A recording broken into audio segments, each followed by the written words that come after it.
Hey everyone, Michael Tiny Saul. It is Sunday, May 8th at 9:15 p.m.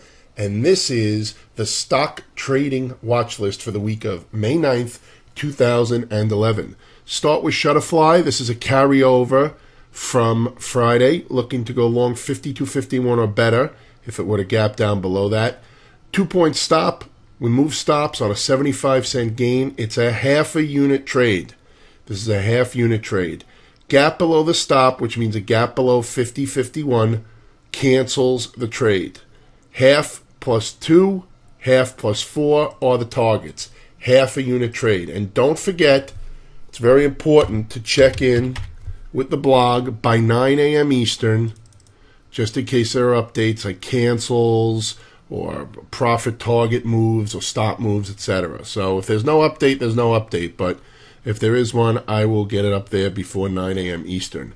Panera Bread, 119.37 short entry, 123.37 stop. Move stops after a 90-cent gain, half off at 115.17 is the first target.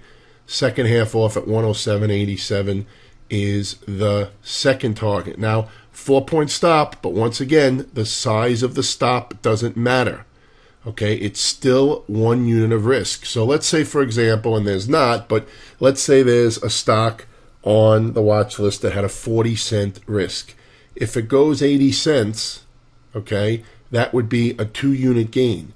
So if that stock went plus 80 cents and this stock stopped out minus $4, technically you'd still be ahead. All right, if you don't understand that, please contact me. My information is at the beginning of the video, okay, right before I start talking, the contact info slide.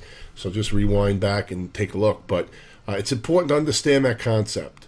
Okay, the size of the stop is irrelevant. All right, it's all 1 unit of risk.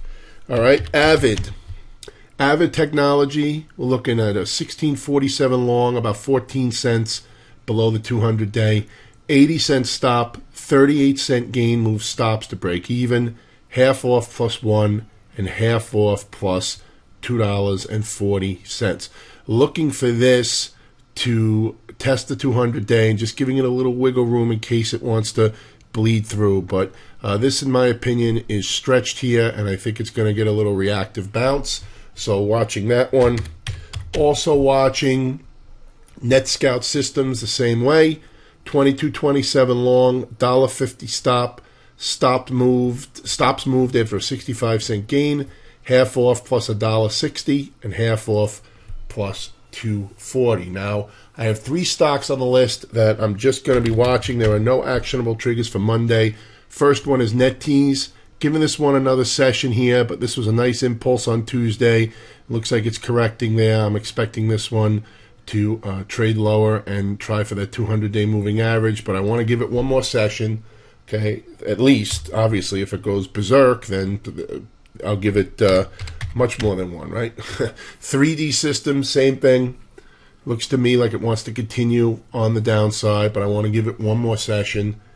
And Open may need more than one because this only has 2 days of pause here, so this may need a couple of days also, but all 3 of these stocks have a pretty good travel range. Open especially is a pretty volatile stock here, and if this were to trigger on the downside, I'd be targeting this 200-day moving average, but there's no triggers on those. So once again, there's a trigger on Shutterfly. Oops, I have to spell it right. I apologize. There's a trigger on Shutterfly. There's a trigger on Avid. And there's a trigger on NTCT. And there's a trigger on Panera. 3 longs and actually 1 short. And no, that doesn't mean I am a permabull. I'm just looking for some reactive moves here.